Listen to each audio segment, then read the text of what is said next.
Jadi kalau mau kita pakai matematika itu, tidak boleh kita kufur sedikit pun. Karena Allah kasih sesuatu yang sama kita, semua ada sebab dan latar belakang.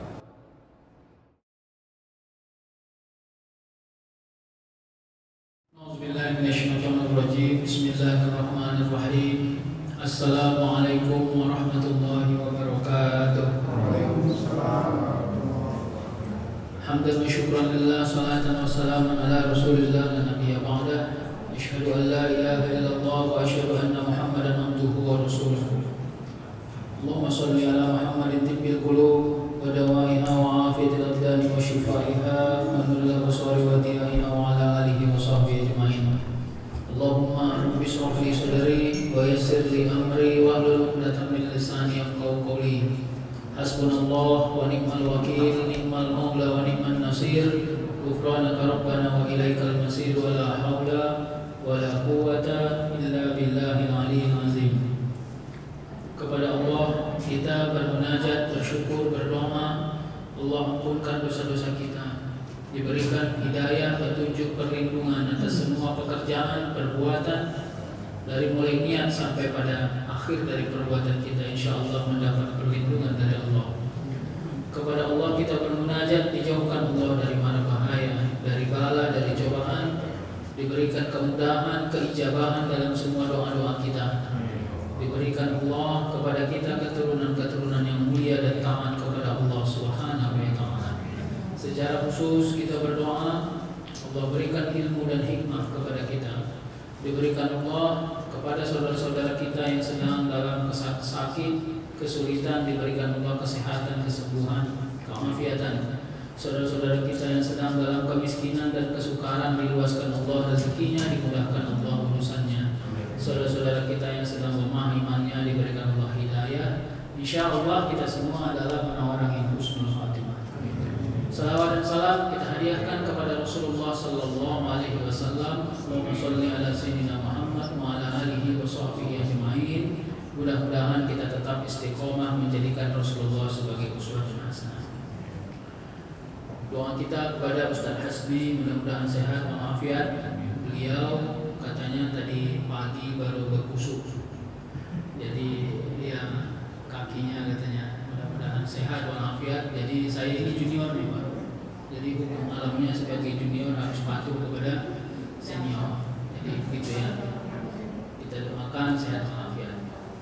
Kita lanjut kajinya, mudah-mudahan kaji ini insyaallah akan lunak dan mudah-mudahan ini menjadi intibar kepada kita supaya kajian ini bisa menjadi kekuatan. Salah satu amalan yang tidak boleh kita tinggalkan adalah salawat kepada Rasulullah. Itu yang sudah pernah saya katakan, ini sebagai pengingat kepada kita semua. Karena Rasul itu merindui umat yang tidak pernah ketemu dengan Rasul tapi selalu bersalawat kepada Rasulullah. Jadi oleh karenanya sebenarnya kikir katanya, kikirlah seorang umat Muhammad manakala ada orang lain yang mengajak dia bersalawat mendoakan Rasulullah tapi dia hanya tersenyum tanpa mau bersalawat kepada Rasulullah sallallahu alaihi wasallam. Jadi walaupun tidak lisan, mudah-mudahan hati kita menjadi bagian dari yang harus bersalawat kepada Rasulullah. Yang kedua adalah amalan yang tidak boleh ditinggalkan adalah beristighfar. Karena istighfar ini adalah kendaraan dari semua orang mempercepat langkah. Kalau langkahnya salah, Allah tunjukkan. Makanya ada namanya hidayah. Kemarin sudah saya sebut, orang belajar dapat ilmu, pintar. Pintar itu bukan hadiah utama. Hadiah utamanya adalah hikmah. Karena pintar itu adalah souvenir dari semua orang yang belajar. Ada orang belajar 4 tahun pasti dia pintar. Kenapa? Lancar kaji karena diulang. Tapi masalahnya kaji itu tidak hanya untuk diulang-ulang, tapi kaji itu juga untuk diamalkan. Maka sebenarnya orang yang mendapat hikmah insya Allah menjadi bagian dari orang yang bisa mengamalkan kaji. Kita akan mengendingkan qanaah. Habis qanaah kita akan masuk kepada sabar. Jadi bulan depan mudah-mudahan kita panjang umur, disehatkan Allah, kita akan masuk pada kajian sabar. Saya akan masuk pada sesuatu yang konkret-konkret. Jadi bagaimana komitmen seorang manusia agar dia tetap berada pada loyalitas yang tinggi kepada Allah. Loyalitas yang tinggi itu maksudnya gini. supaya semua niatnya tidak boleh melewati daripada keridhaan Allah. Pertama, kuatkan komitmen tauhidnya. Sama tak? Kuatkan komitmen tauhidnya. Harus mampu menjadikan Allah sebagai awal hingga akhir. Itu dia. Harus mampu menjadikan Allah sebagai awal hingga akhir ya. Jadi oleh karenanya kalau ini ada saya buat bocor orang sakit, sebenarnya ini contoh-contoh. Tapi saya sebenarnya ingin mengatakan begini. Nikmati niat lillahi ta'ala itu.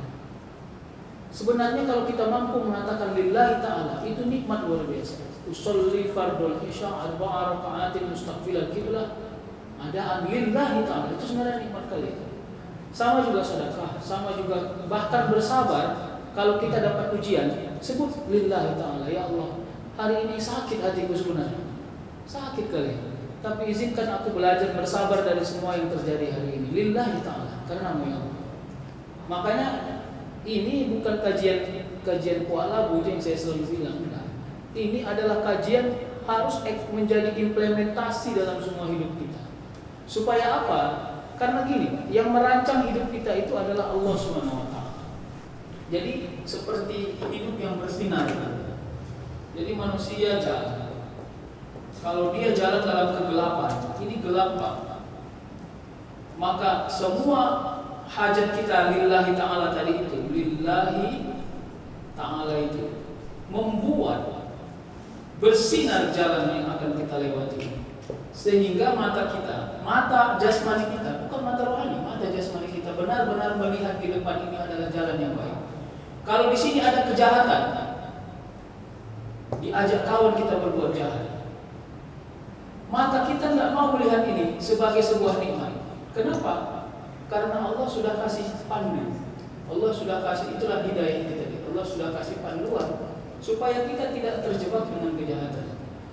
Jadi saya tidak tahu ini benar atau tidak. Berceritalah saya kepada seseorang. Saya tidak usah sebut dia di mana kerjanya, gitulah kira-kira. Dia bilang, Pak Ustaz, katanya, saya ini baca Quran pun tidak beres, katanya. Dia bilang, tapi selama 25 tahun saya atur, mudah-mudahan tidak salah nih ya, perjalanan dinas orang dibuat 4 hari, hanya 1 hari yang berangkat. Gitu-gitu dia bilang. Harus tanda tangan full, diminta servis segala macam. Sebenarnya nikmat bagi saya Pak Ustaz, karena sepertiga dari hasil itu untuk saya, katanya. Tapi saya tidak tahu ini bagaimana ceritanya. 5 tahun belakangan ini saya merasa takut dengan itu. Seolah-olah dalam doa saya diingatkan bahwa saya tidak lama lagi mati gitu. Itu dia bilang. Makanya sekarang dia sudah pindah. Jadi di satu tempat itu dia bekerja, ada jabatannya, lalu dia pindah ke dinas lain dan dia nonjok di dinas lain itu. Dia katanya mencoba menikmati itu, katanya. Coba jelaskan sama saya apa, tapi bagi saya inilah dia nikmatnya, karena saya malu. Dia bilang, yang saya lakukan itu saya tahu salah, tapi sepertinya saya nikmati. Nah, kalau saya tidak menjawab apapun kepada beliau, saya hanya senyum saja. Cuman saya bilang, begitulah cara Allah menerangi jalan kita di depan. Karena kita minta ampun, ya Allah, saya tahu salah ini, banyak yang salah yang saya jalani ini. Tapi saya kalau tidak Engkau yang kasih tunjuk, saya nggak bisa keluar dari zona ini. Harus Engkau yang kasih tunjuk jalan keluar. Itulah namanya tawakal. Jadi bukan pasrah itu. Kalau pasrah itu tidak ada hubungannya kepada Allah. Tapi orang tawakal, dia minta kepada Allah untuk dikasih jalan tunjuk. Sama kayak mendidik anak, gitu juga. Semakin anaknya disekolahkan, semakin bawel, semakin rewel, semakin bandel, gitu-gitu ya. Tapi yang nggak boleh putus harap adalah sangka baik kepada Allah tadi itu. Ini yang kita sebut nih. Ya, awal, akhir, memang kepada Allah. Apalagi pekerjaan juga begitu. Sekolah juga begitu, mengurus anak juga begitu, mengurus semua harta juga begitu. Sehingga akhirnya begitulah Allah nanti akan memudahkan urusan kita. Jadi ini namanya sikap batin, Pak. Karena kajiannya kan tasawuf, sikap batin. Sikap jasmaninya untuk mengiring itu apa? Zikir. Itu yang saya sebut tadi. Berulang-ulang saya sebut dalam kajian ini. Jangan kita ini semua hidup tanpa ada zikir kepada Allah. Harus ada. Harus ada teman dan sahabat kita dalam zikir. Terserah Bapak Ibu mau zikir apa, terserah. Tapi jadikan ada 1-2 zikir yang terus berteman akrab kepada kita, sehingga kemanapun kita berjalan tidak lepas kita dari zikir itu.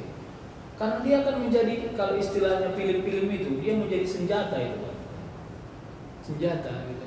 Kalau nonton film-film barat itu kan, ada senjata yang dia keluarkan dan zikir itu akan menjadi senjata. Apa energi? Ini kalimatnya, Pak.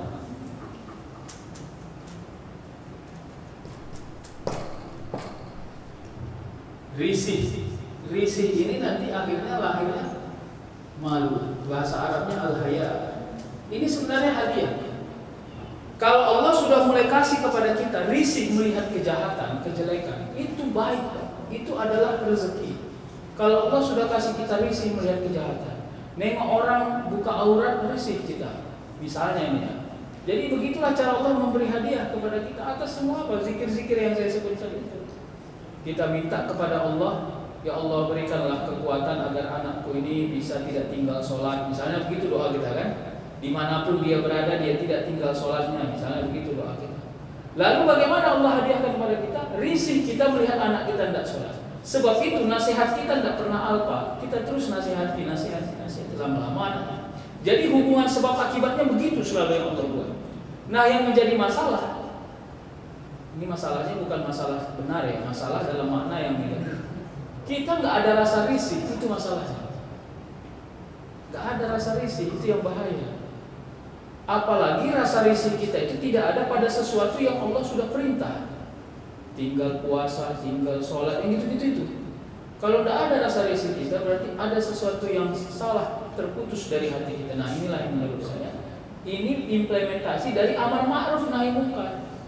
Jadi amar ma'ruf nahi munkar itu bukan hanya untuk kita, Pak, tapi untuk akses kita kepada banyak orang. Sudahkah kau berbuat baik? Sudah. Apa perbuatan baikmu? Hari ini saya membantu orang sedekah. Apa manfaatnya kepada orang yang Anda telah bersedekah? Dia lebih baik, hidupnya terbantu, dia juga termotivasi untuk bersedekah. Berarti baru amar ma'ruf. Tapi kalau amar ma'ruf itu hanya hubungannya kepada kita, tidak ada hubungannya kepada orang, berarti kepentingannya masih kepentingan kita, bukan kepentingan banyak orang. Padahal hablum minallah, hablum minan nas harus seimbang. Nah, itu dia. Dalam ayat Allah selalu menyebut amanu. Habis amanu apa? Wa amilus sholihah. Selalu begitu hubungannya. Habis amanu, amilus sholihah. Begitu ya. Yang kedua, komitmen untuk mampu positive thinking pada rezeki Allah. Sangka baik, husnuzon pada rezeki Allah. Kita bicara pada bab rezeki. Saya sudah ulangi di awal-awal dulu. Rezeki Allah itu tidak hanya bentuk harta dunia. Sudah saya sebut. Ini harus mampu kita memahami dengan konkret. Kalau ada orang bisa bertahan hidup tanpa banyak uang di dirinya, Allah sudah kasih rezeki mahal kepada dirinya. Jadi matematikanya Allah tidak sama dengan matematikanya manusia. Matematikanya manusia, angka ditambah angka, hukumnya pasti ya, 5 tambah 3 sama dengan 8. Tapi bagi matematikanya Allah bisa sangat beragam.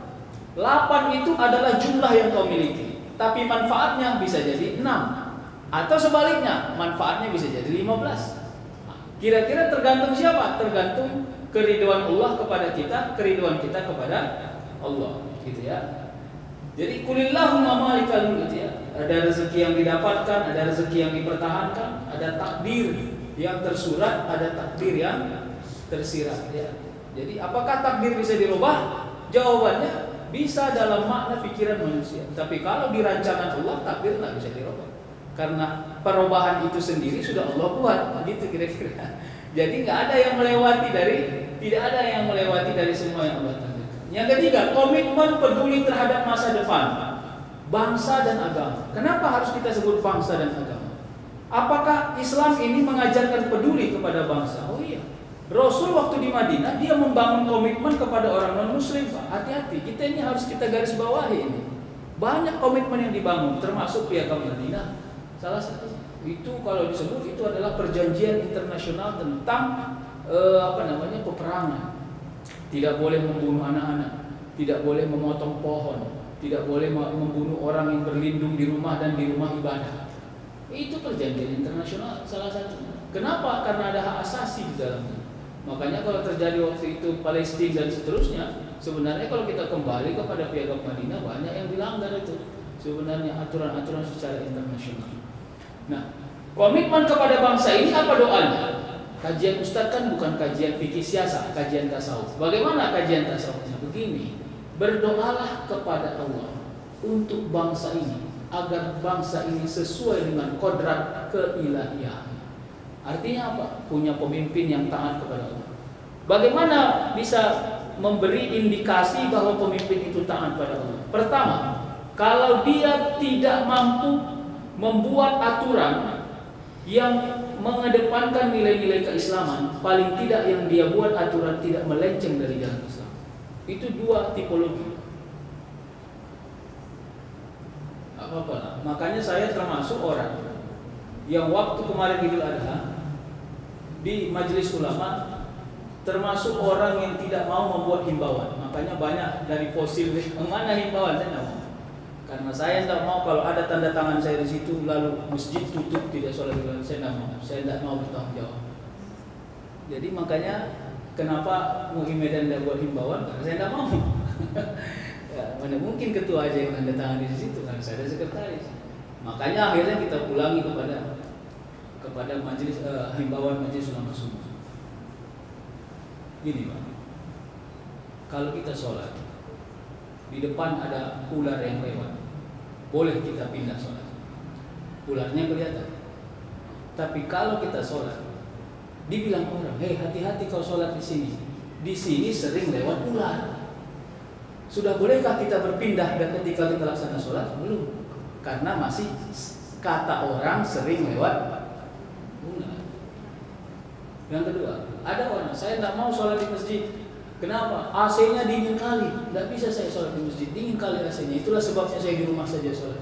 Pertanyaannya, mungkin nggak kau menghindari dari AC yang dingin? Mungkin Pak, di luarlah sholatnya. Berarti belum cocok alasanmu untuk sholat, tidak datang ke masjid. Kira-kira begitu.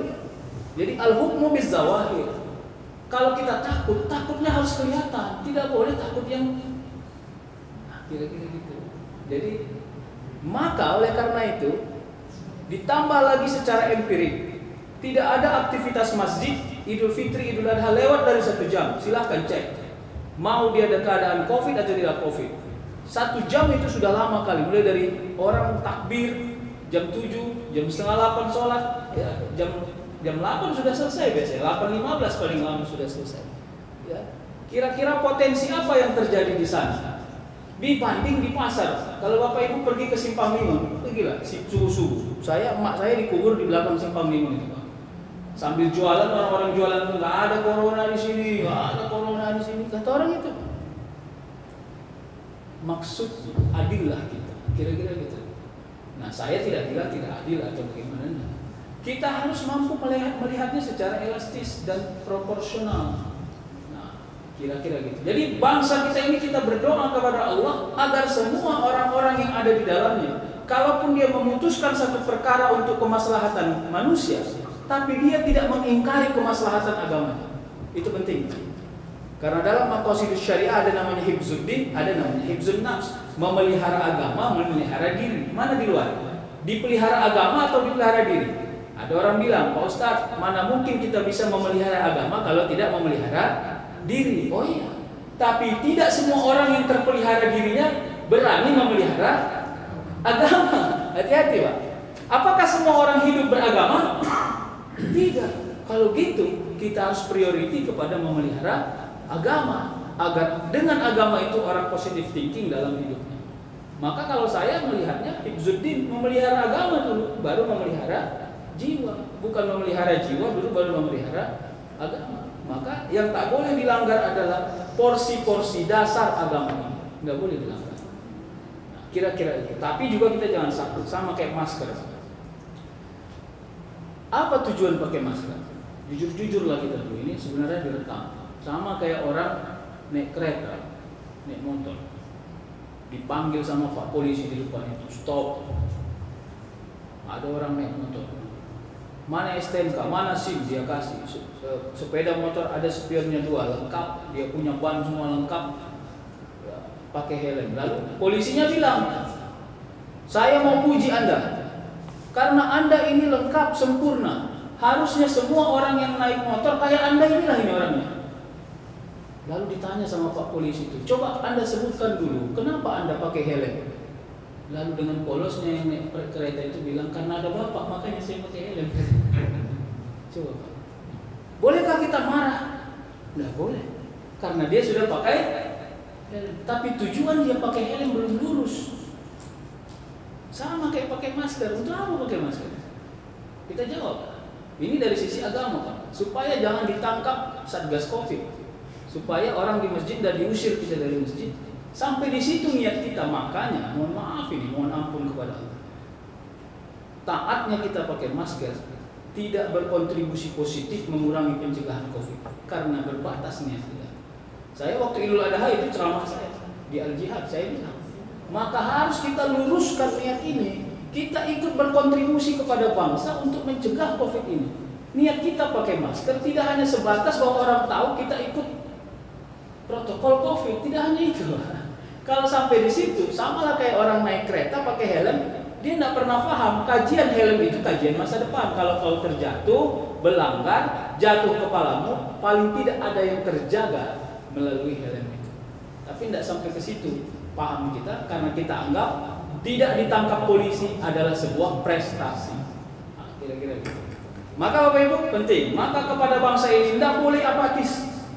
Kalau kita apatis bagaimana? Sama kayak Rasul. Rasul kan dihina-hina di Makkah. Kalau kita lihat sejarahnya itu, kasarnya dia ditolak di Makkah.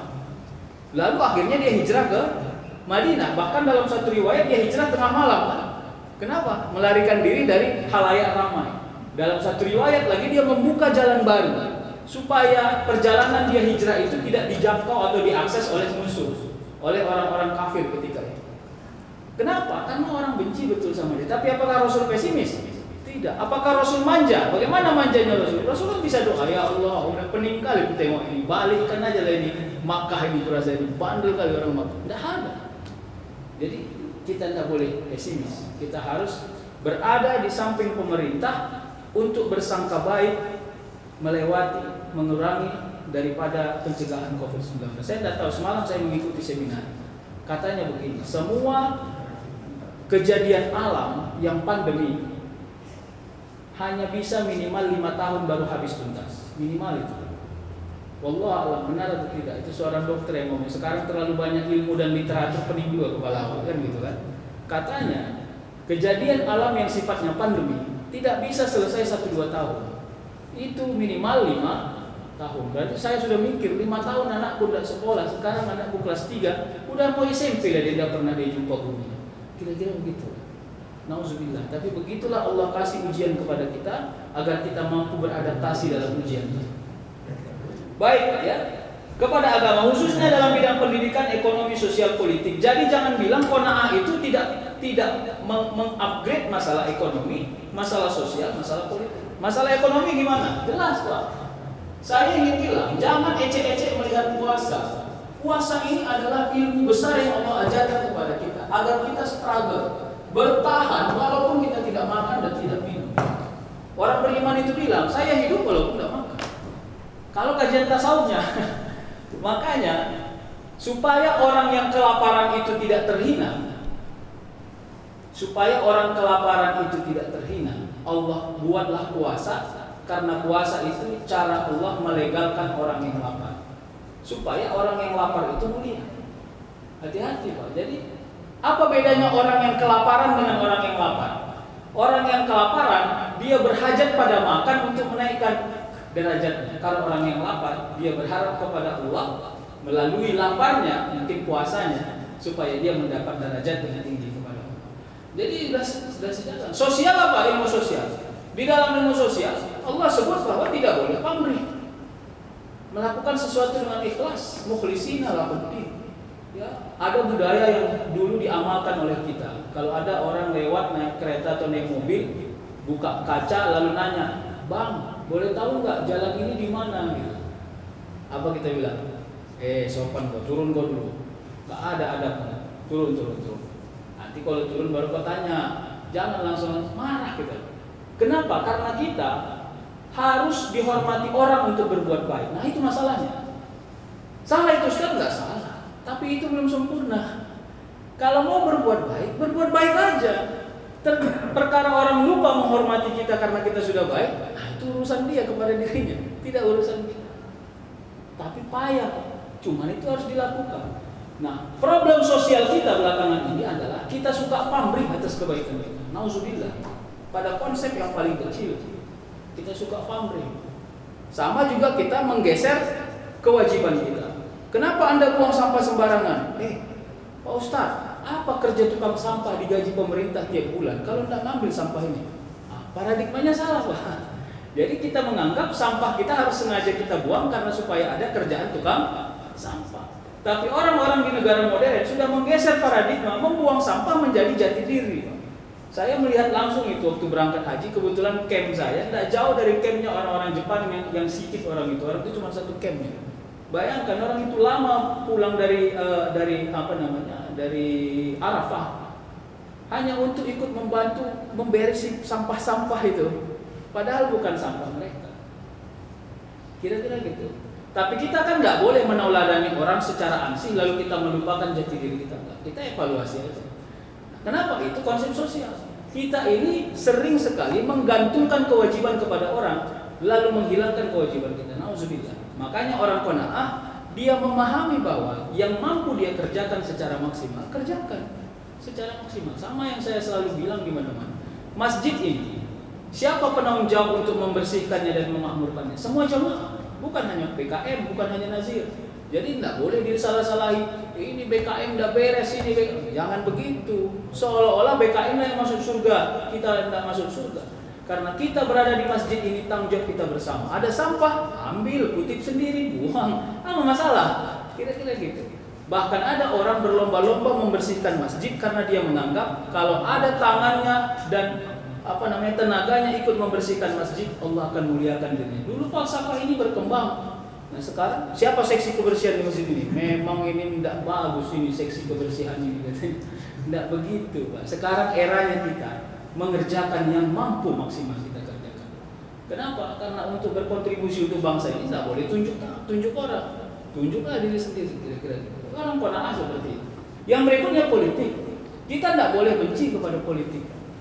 Karena sekarang di Indonesia ini memang perjalanan kehidupan negara kita ini juga berlandaskan politik. Nah nanti silakan belajar kepada orang politik. Yang praktis bagaimana? Tadi sudah saya sebut, ada kultur yang tidak boleh kita lewati. Apa itu? Li ta'atillah wa li ta'ati Rasulillah sallallahu alaihi wasallam. Kalaupun dia tidak paham apa itu Al-Quran dan Sunnah, tapi dia takut kepada yang menciptakan Al-Quran dan Sunnah, supaya tak melenceng. Ini gila-gilaan kita ini, Pak. Nauzubillah. Nah, ini yang terakhir. Ya. Apa implementasinya? Pertama, bekerja maksimal sebagai ikhtiar tanpa meninggalkan sedikit pun kepantasan yang melatar belakanginya. Kepantasan itu gimana? Kalaupun hari ini kita bekerja maksimal, Allah tidak kasih hasil secara akurat, bahagialah pada hasil yang tidak akurat. Jadi ini matematika tauhidnya. Jadi kita ini kan sama seperti dulu waktu saya berceramah tentang akhlak rezeki. Ya. Kebutuhan Anda hari ini berapa? 500. Dapatnya berapa? 300. Kurangnya berapa?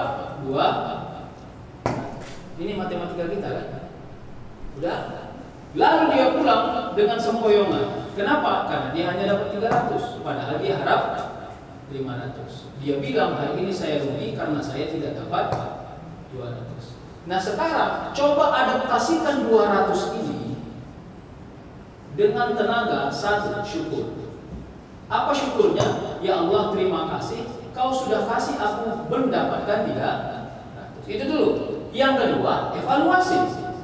Apa evaluasinya? Apa penyebab kenapa 200 tidak dapat? Boleh Pak. Orang Islam harus evaluasi. Makanya disebut afala ta'qilun, afala tatafakkarun, supaya kita evaluasi. Tapi yang salah adalah evaluasi kita itu menghilangkan rasa syukur. Itu tidak boleh. Itu yang menjadi masalah. Evaluasi kita menghilangkan rasa syukur. Ya, gara-gara itu kena bully suaminya. Kenapa? Karena salah beli hadiah untuk bini. Kata bininya, kan kau tahu ukuran bajuku XL, kenapa kau beli yang L? Untuk perempuan siapa ini? Katanya. Stres suaminya. Padahal tukang jualan bajunya yang salah ngasih baju. Udah aku bilang sama tukang bajunya XL, masih kau bohong, kau ada yang kau sembunyi. Kasihan betul ini laki-laki. Kena bully dia, padahal dia sudah mau buat baik kepada bininya. Kira-kira kayak gitu. Nah gini, kalau syukur di awal, evaluasi kita akan cair. Tapi yang menjadi masalah, evaluasi di awal, baru syukur di akhir. Itu syukurnya yang mencair. Padahal syukur itu tidak boleh cair, Pak. Syukur itu harus konkret. Sudah, habis itu baru 3. Kenali apa yang Allah beri secara tersirat. Apa itu? 200 ini, harusnya hari ini kau dapat 500. Kemana yang mau kau tuju? 200 ku simpan untuk cicilan bulanan, 100 untuk kebutuhan rumah, dan 300, 200 lagi istriku mau beli A, beli B, beli C, udah dibilangnya tadi. Lalu bagaimana? Mungkin ini yang Allah delay. Ya, ditanya suaminya, jadinya kau mau beli apa itu? Makanan itu, alam bosolah bang, kenyang kali pula sehari ini, lewat saja. Udah. Anaknya aturan mau hari ini beli buku gambar 2 biji karena buku gambarnya habis. Rupanya bininya bongkar-bongkar lemari atas, keluar ada buku gambar dulu dibeli 2 biji yang nggak dipakai-pakai, lewat pula. Jadi kadang-kadang tanpa sengaja Allah kurangi pengeluaran kita sehingga akhirnya 300 ini benar-benar cukup. Tapi karena kita terlanjur fokus pada kekurangan, kita lupa menyesuaikan sesuatu yang sudah ada dalam diri. Nah, inilah yang disebut dengan harus kita membuat kepantasan. Jadi apa kepantasan? Nah, ya, apa itu? Telur sama dengan kolesterol, gitu kan? Maka akhirnya dia menghindari makan telur. Tapi sekarang rezekinya tidak bisa makan yang lain, hanya bisa beli telur. Khawatir habis beli makan telur, biasanya harus makan obat kolesterol. Tapi Allah tahu, nggak ada duit mau beli makan obat kolesterol. Sudah makan aja telur itu, kolesterolnya Allah hilangkan. Kira-kira gitu. Apalagi yang mau kita buat tersirat? Semalam banyak kali makan daging kurban. Sudah makan daging kurban, harusnya udah naik dia punya kolesterol, dia punya asam urat. Biasanya kalau dia berobat asam urat sama kolesterol, dia harus mengeluarkan uang 100.000. Tapi sulit dia mengeluarkan uang 100.000. Apa dibuat Allah? Dibuat Allah rusak pagarnya, terjatuh, supaya dia memperbaiki pagar. Gara-gara memperbaiki pagar, karena dia bukan ahli, keringat sekeringat-keringatnya, akhirnya turun kolesterol. Tidak jadi keluar uang 100.000. Udah selesai. Jadi kalau mau kita pakai matematika itu, tidak boleh kita kufur sedikit pun. Karena Allah kasih sesuatu yang sama kita, semua ada sebab dan latar belakang. Jadi kalau begitu, ya. Nah maka inilah yang kita sebut bekerja maksimal sebagai ikhtiar. Jadi silahkan berobat ya berobat, kalau yang sakit sekolah ya sekolah. Itulah orang qanaah, tidak pernah dia menghakimi sesuatu apapun, karena Allah sering menyiratkan sesuatu di balik yang tersurat. Kira-kira gitu.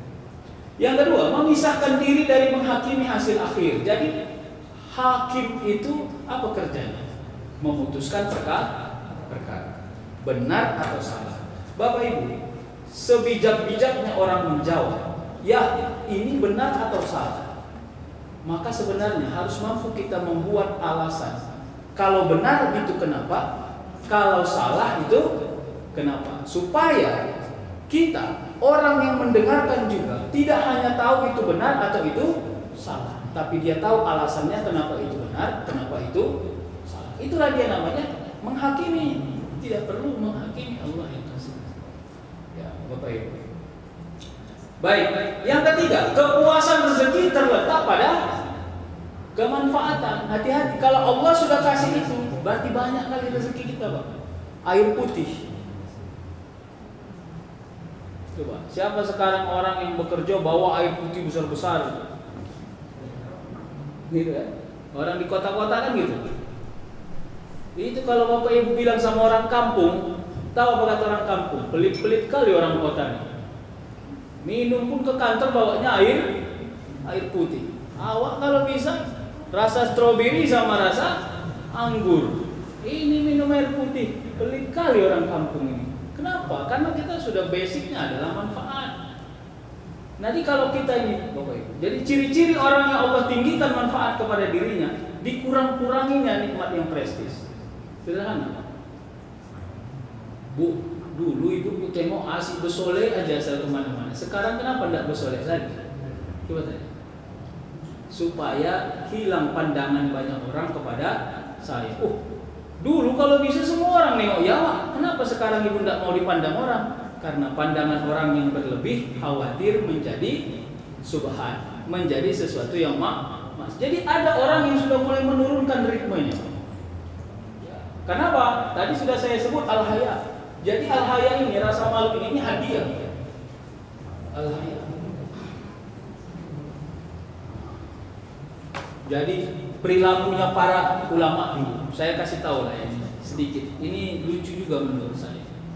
Dia sengaja menyamar mustami' menjadi murid. Pergi dia berguru kepada anak murid. Dia dulu guru, muridnya banyak.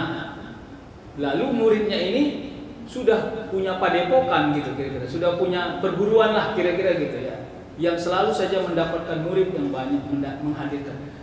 Banyak guru-guru yang dia hadir berbohong, apa namanya, bukan berbohong ya, bersembunyi seperti murid, duduk dia di belakang tunduk-tunduk supaya dia juga mendapat ilmu dari muridnya. Bayangkan kalau dia bilang aku gurumu, sekarang aku mau dengar, enggak, pasti keder itu muridnya.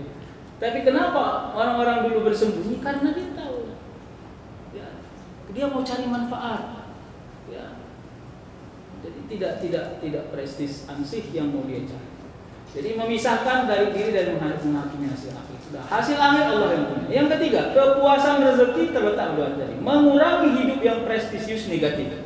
Ingat, apakah semua prestise itu salah? Tidak. Jadi kalau kita orang muslim juga nggak suka prestis, gawat. Nanti kita asik di kampung aja kerja, kita berkurung-kurung aja kerja. Silakan, prestasi ambil, prestise cari. Tapi ada prestis yang positif, ada yang negatif. Kalau yang negatif ini arahnya kepada sombong, riya, wala tamshi fil ardi maraha. Allah sudah bilang, jangan sombong itu punya aku, bukan punya kau. Jadi ambil aja kaplingmu, jangan ambil kaplingmu. Nah, prestis yang positif apa? Dia lakukan itu naik derajatnya. Bukan untuk kesombongan, tapi untuk pendidikan, mengajari orang supaya orang mukmin itu juga harus tinggi derajatnya. Harus gitu. Makanya kalau ada orang sekolah tinggi-tinggi bukan karena sombong. Kalau ada orang mencapai predikat politik yang paling tinggi bukan karena dia sombong, tapi dia memang membawa misi keumatan, misi keislaman. Jadi kita nggak boleh merasa bahwa negatif. Nah ini kan anggota dewan karena mau jadi aja ini datang. Boleh, sampai di situ boleh, tapi jangan dilanjutkan. Karena kadang-kadang justru Allah kasih hidayah dia pada saat itu. Gitu. Jadi menurut saya evaluasi tadi silahkan, tapi harus diimbangi dengan apa sesuatu yang kita anggap baik. Ya. Jadi mengurangi hidup yang prestisius negatif. Semua yang mendatangkan sombong hapus. Semua yang mendatangkan sombong hapus. Boleh nggak bersyukur atas kesukaran orang? Boleh nggak? Awak nampak orang miskin, boleh nggak kita mengucap alhamdulillah? Hah? Boleh nggak? Boleh. Tapi alhamdulillahnya bukan menyumpahi dirinya. Alhamdulillah ya Allah miskin juga dia jadi. Itu nggak boleh. Alhamdulillah yang kita ucap itu berhenti kepada kita. Ya Allah, alhamdulillah. Aku tidak kau beri sesulit yang seperti itu. Selesai, sampai di situ. Nah habis itu lakukan sesuatu yang manfaat. Jangan hanya sekedar alhamdulillah. Itu yang disebut dengan fa'aslihu baina akhwaikum. Orang mukmin itu harus jadi suluh kepada saudaranya. Jangan hanya komentar, tapi juga kasih solusi. Jadi semua Allah kasih iktibar di muka bumi ini. Kita naik mobil, Ya, ada orang kita lihat nyorong keretanya, nyorong motornya, lagi pecah bannya, bocor bannya. Boleh nggak bersyukur? Boleh, alhamdulillah ya Allah, tidak kau sulitkan. Tapi habis itu kalau ada sesuatu yang bisa kita lakukan. Nah, ini yang disebut dengan prestisius yang positif. Ya. Yang ketiga, yang berikutnya, menjadikan kemanfaatan sebagai tolak ukur keberhasilan. Sudah saya sebut di atas. Yang berikutnya, sehebat apapun kehidupan dunia, tetap dominasi hidup adalah maksimalitas kehambaan, ubudiyah. Jadi ubudiyah. Kalau kata kuncinya gini lah supaya konkret. Kalau ada di antara kita yang rindu sholat, berarti ubudiyahnya terjaga. Rindu dia sholat. Sholat apa aja terserah, mau wajib maupun sunnah. Berdebat waktu mana di luar, sholat tahiyatul masjid atau sholat wudhu. Kan gitu. Selalu saja pertanyaan itu yang sering saya itu bolak-balik ditanya itu. Mana di luar, sholat tahiyatul masjid atau wudhu? Tengok timingnya. Kalau waktunya sangat singkat, maka dahulukan tahiyatul masjid. Kalau tidak singgah ke masjid, lagi langsung dari masjid pergi berwudhu lalu masuk masjid. Kalau seandainya kau lakukan dua sholat itu habis waktu, misalnya untuk sholat berjamaah, lakukan tahiyatul masjid. Tapi kalau dua-dua sempurnakan, karena sebaik-baik orang yang wudhu, sholat sunnah wudhu, kira-kira kan begitu. Jadi oleh karenanya maksimalitas kehambaan ini menjadi tujuan orang-orang yang qanaah. Jadi sensitifnya gini Pak, hari ini dapat bonus dari kantor, tidak terfikir sedikit pun untuk memberi infak dan sedekah. Nah, itu berarti sensitivitasnya masih nggak baik. Tapi kalau sudah terfikir, berarti sudah bagus. Contoh lagi, begadang dia hari ini nonton final Piala Euro, tak tergerak dia mau melaksanakan sholat tahajud, berarti sensitivitasnya masih bermasalah. Kira-kira gitu. Jadi silahkan, kadang-kadang Allah kasih kita keadaan-keadaan di mana kita mudah melakukan kebaikan, tapi kita memilih tidak melakukannya. Itu dia. Baru dikasih bonus 10 juta, lewat orang minta-minta yang kasihan betul nengoknya. Mau ngambil selembar pun takut apa? Nah, kira-kira kayak gitu. Ya. Yang berikutnya apa? Meyakini dengan utuh, meyakini dengan utuh bahwa balasan kebaikan akan turun temurun. Jadi ini makna besar amal jariah. Amal jariah itu hati-hati di dalam hadis Subulus Salam juga termasuk ada disebut tambahan. Ya, siapa aja orang yang amal jariah? Kan yang populer hadisnya iza mata ibnu adam in qata amalu illa salas, ya. Sedekah jariah, ya, waladun soleh, baru al ilmu yuntafa'u bi. Tapi ternyata ada hadis lain yang menambah, yang ditambahi. Pertama katanya orang yang membuat sumur. Itu amal jariah. Apalagi dia membuat sumur itu di tengah orang paceklik, kehausan. Itu termasuk, ya. Ada lagi di sana disebutnya adalah memberikan menghidupkan qiraah Quran. Jadi orang yang memberikan Al-Quran, menghadiahkan Al-Quran. Kenapa? Karena Al-Quran yang dihadiahkan berpotensi dibaca orang. Itu juga termasuk diamalkan orang. Ada 5 lagi, nanti kapan-kapan saya akan sebutkan itu. Hadis itu tidak populer, tapi hadis itu sering diamalkan banyak orang. Termasuk di dalamnya adalah menanam pohon. Jadi menanam pohon itu adalah salah satu amal jariah. Kenapa? Karena orang yang menanam pohon, apalagi pohonnya hidup dan besar dalam waktu yang panjang, dipastikan dia tidak mendapat manfaat dari pohon itu. Tapi dia mau tanam, kenapa? Karena dia sudah yakin dengan menanam itu ada orang yang manfaat di ujung hidupnya nanti kemudian. Ya, yang sedikit yang terakhir, senang jika sedekah. Bapak Ibu senang itu bukan di akal, bukan di mata, tapi di hati. Ingat ya. Jadi kalau akal kita masih berpikir sulit, berarti belum senang. Maka senang itu di hati. Pertama, senang orang-orang qanaah itu senang dia kalau sedekah. Senang dia kalau berjamaah. Berjamaah bukan hanya sholat, dalam semua hal berjamaah. Jadi termasuk musyawarah. Kalau ada kita berkumpul, katanya itu dalam hadis, kalau kau berjalan lebih dari 2 orang yang berjalan itu, maka angkatlah satu pemimpin. Supaya apa? Supaya ada yang didengarkan. Jangan semuanya menjadi ketua, walaupun orang Medan ini ketua semua, ada sekretarisnya. Kira-kira gitu kan.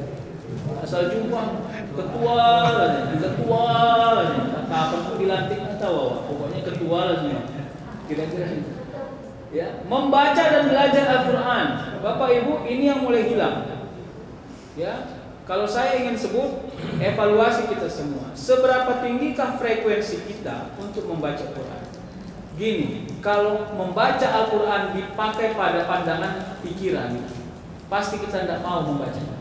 Tapi kalau dipakai pada pandangan keimanan, kita akan mau membacanya.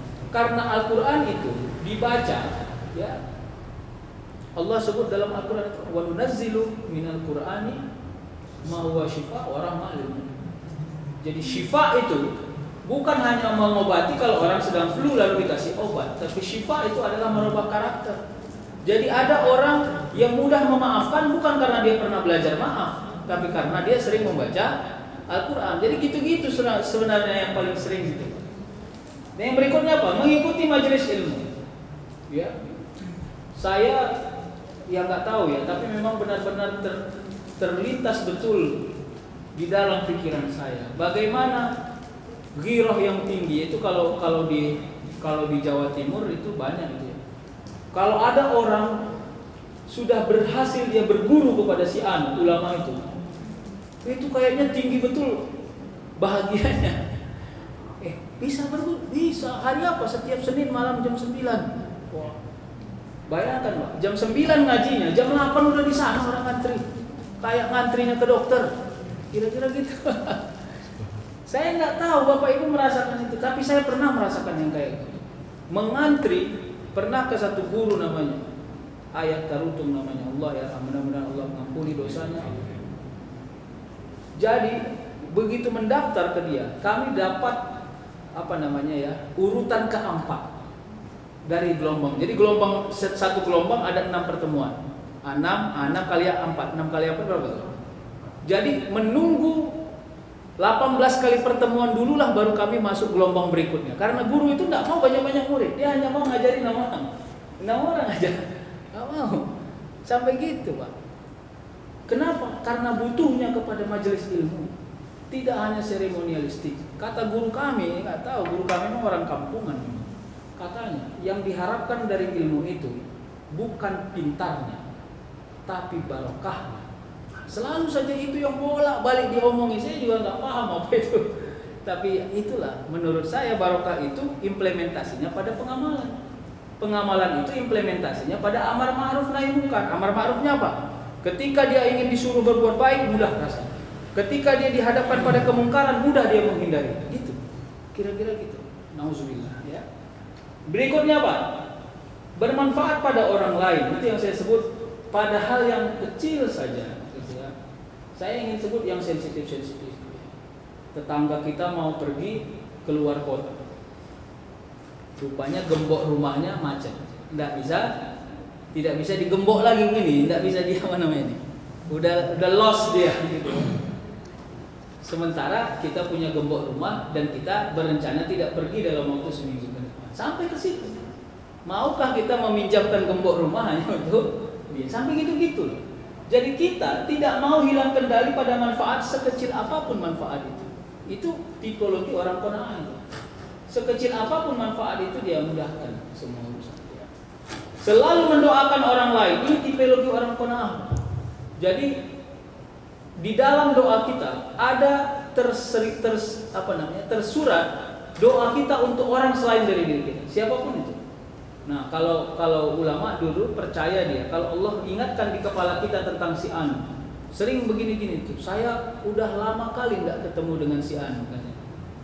Tapi entah kenapa habis sholat isya itu seperti teringat saya dengan dia, maka saya doakan dia. Wah, coba gitu.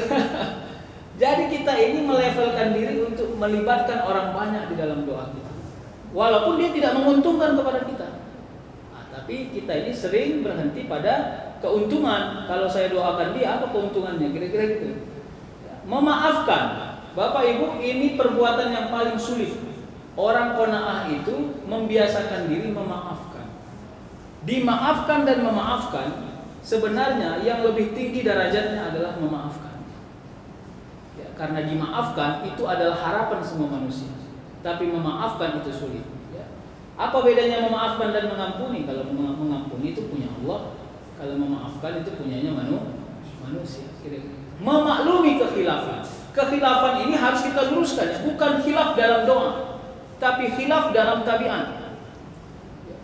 Pernah nggak ingat cerita seorang anak yang tidak bisa mati padahal sudah boro-boro, gitu ya? Pada zaman Rasul itu, sehingga akhirnya dipanggillah Rasul. Ya, ditanya, "Cemana ini?" "Ya Rasul, ini sudah begini tapi tidak mati-mati. Bagaimana?" Lalu Rasul tanya, "Masih hidup nggak emaknya?" "Masih." "Panggil mak." Ternyata, ya menurut riwayat itu, karena emaknya sakit hati kepada anaknya. Sakit hatinya tidak serius, tidak serius. Hanya sekedar anaknya ini setiap dia membeli sesuatu, selalu saja dia kasih ibunya baru istrinya, ibunya baru istri. Nah, sehari ini dia membeli sesuatu, dia kasih duluan istrinya baru ibunya. Tersinggung ibunya, sampai begitu sebenarnya. Sampai akhirnya ditanya, "Bu, ibu maafkan nggak anak ibu ini?" Tak mau ibu itu menjawab. "Kalau ibu tidak mau maafkan, kami bakar ini. Karena kasihan ini." Akhirnya ibunya sambil bersedih bilang, "Saya maafkan." Begitu dibilang saya maafkan, meninggallah anak itu. Sampai begitu, maka penting kita memaklumi kekhilafan. Kekhilafan itu banyak. Apalagi kita tinggal di rumah yang kadang-kadang satu rumah dengan mertua, satu rumah dengan menantu. Mohon maaf, Pak. Hal-hal yang sangat sensitif. Ini kalau berangkat haji selalu begitu, Pak. Ya, diomeli nenek mertuanya. "Memang menantuku ini nggak ada tahu diuntung ini. Bukannya aku digandeng-gandengnya waktu melempar jumroh, dibiarkan." Rafas, busuk, jidal, penyakit itu waktu kita berangkat ke sana. Sedikit lagi ya ngomongnya. Menasehati dengan santun, menguatkan komitmen sosial. Menasehati dengan santun ini gini, Pak. Kita senang mendapatkan kebenaran, tapi kita suka tidak terlalu suka kalau diajari tentang kebenaran. Kira-kira gitu, itu tipologi kita itu. Apalagi orang dewasa. Tipologi orang dewasa, dia kalau udah dihakimi dengan kebenaran, dia tidak terima. Kau seharusnya nggak begitu, harusnya begini, itu marah gitu. Tapi bagaimana kita lunak dengan santun mengomongkan sesuatu, karena yang kita cari bukan nasihatnya, tapi tujuan dari nasihat itu sendiri. Apa gunanya kita menasehati orang, tapi justru setelah kita nasihati semakin gingging dia, semakin tongkar dia. Lebih baguslah kita tidak nasihati, tapi dia bisa lunak dengan sesuatu. Baik, selesai qanaah. Jadi intinya qanaah itu adalah mindset yang dibentuk oleh karakter hidup kita, sehingga kebergantungan kita kepada dunia yang dominan tidak akan membuat kita terpengaruh dengan hasil dunia yang akan kita cari. Mudah-mudahan manfaat. Wallahu a'lam bishawab. Wassalamualaikum warahmatullahi wabarakatuh.